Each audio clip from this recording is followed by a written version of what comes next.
Welcome back to Athletic Everyday, number 336. This is a weightlifting focused session, but I'm starting the session out with jumps because it's one of the best ways I've found to potentiate the legs for weightlifting. You don't have to do a stupid amount of, high volume of jumping, but I figured I'd use this as an opportunity to get a little bit of jump technique in, focusing on my 2-foot approach, really trying to pop off the ground and have a decent amount of velocity coming into the jump.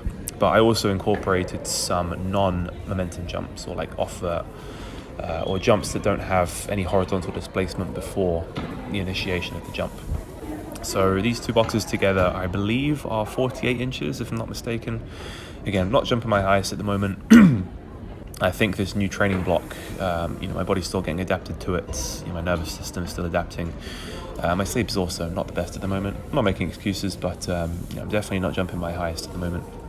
But that being said, given that this was not the main focus, I really enjoyed these jumps. I was kind of dreading what was going to come for the weightlifting workout because my legs are feeling a little bit sore, a little bit tired. Wasn't the most ready for this workout, but hey, sometimes you do just have to take the workout as it comes. Accept the fact that your body is going to be the way it is, and make adjustments if necessary. That doesn't mean just completely kill the session and don't do any volume whatsoever. But it does mean that if you need to adjust, maybe do a set less here, set more here, adjust the weight, and by all means do that. So speaking of weightlifting, the complex today for the snatch was a power snatch complex. So it was a power snatch plus a low hang power snatch times 2.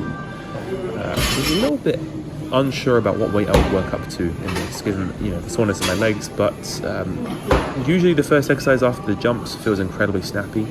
As I said, the potentiation from the jump really helps to make whatever exercise you do afterwards, especially with weightlifting, makes it feel very explosive, very snappy. So the power snatch was not really the issue. It was the fact that I decided to do a clean and jerk complex after this. So I decided that I was going to do a full clean, followed up by a high hang clean, then followed up by 2 jerks. So kind of like, it's like doing 2 clean and jerks, but instead of going from the floor times 2, you can sort of do the 2 cleans and then really fatigue yourself for those 2 jerks, and then you have to do 2 jerks. So I wasn't able to do that with particularly heavy weight. I was kind of like eyeing up 100, but after these hang power snatches, I was completely gone. My legs were completely gone, and I was also programmed to do some rear foot elevated split squats after this as well. When I wrote the program for myself, but there was no way I was getting this in at this point with my legs being this tired. But as I said, adjustments, it's okay if you need to adjust certain things, just don't put up a 0.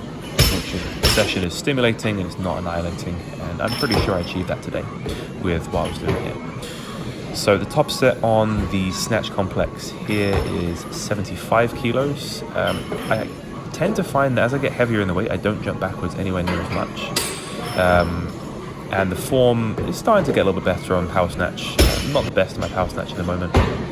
I've always had trouble with the timing on power snatch. I find that I'm not sure if I should get my feet set first in the power snatch, or if I should lock out my arms and then set my feet first. So it's sort of like you punch up into the bar, then drop the feet, or do you drop the feet and punch up into the bar? If I'm thinking about it correctly, when it comes to a full snatch, I would assume it's the same with a power snatch. And what I do with a full snatch is I'll get my feet down first, and then I'll punch up into the bar. You want to have the base set first before you get the rest of the body locked in and secured. But I might be wrong about that. Who knows?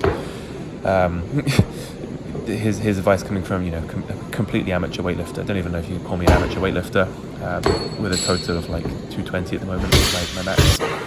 Well, actually, it is actually 200 at the moment. But maybe people will start taking my advice if my total goes up above squat numbers.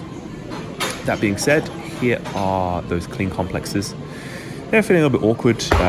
From this angle, you can really see, not to mention my jerk, but you can really see when I catch a clean, especially heavier and heavier weights, I lose that tension in my thoracic spine. My thoracic spine starts to round line. It just goes to show how having such long levers is not the best thing for weightlifting. But I think, again, upper back strengthening, rows, improving my front squat strength, all of these things, your overhead squats obviously as well, improving my jerk and everything, all of the upper back isolation and compound exercises, I think will work quite well for improving that bottom position, so I'm not as in a compromised position as I am. But I think after a certain point, as you get heavier and heavier in the clean, even some of the best lifters with the best leverages for cleans, even they will have a little bit of thoracic rounding as they stand up for clean, to an extent. So getting on towards this is not the top set here. What top set was 95 kilos. This is 90. Moving on to the top set, my legs were starting to go. This is also a relatively high volume complex. It's 4 reps of 2 different movements with a decently high percentage of 1 RM at the moment. So after these sets, I was breathing hard, which goes to show that my conditioning for weightlifting is not quite there at the moment.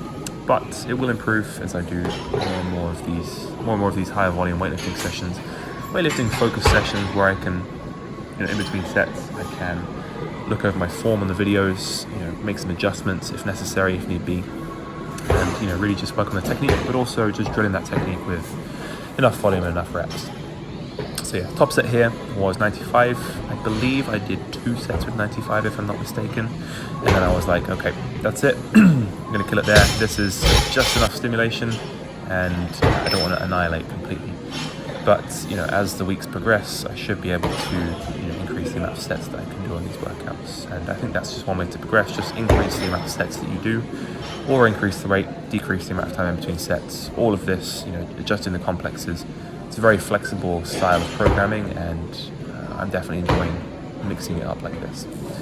So that is pretty much it for today's workout, guys. I appreciate the view. Thanks very much for watching all the way to the end, and I will hopefully be able to catch you in the next video.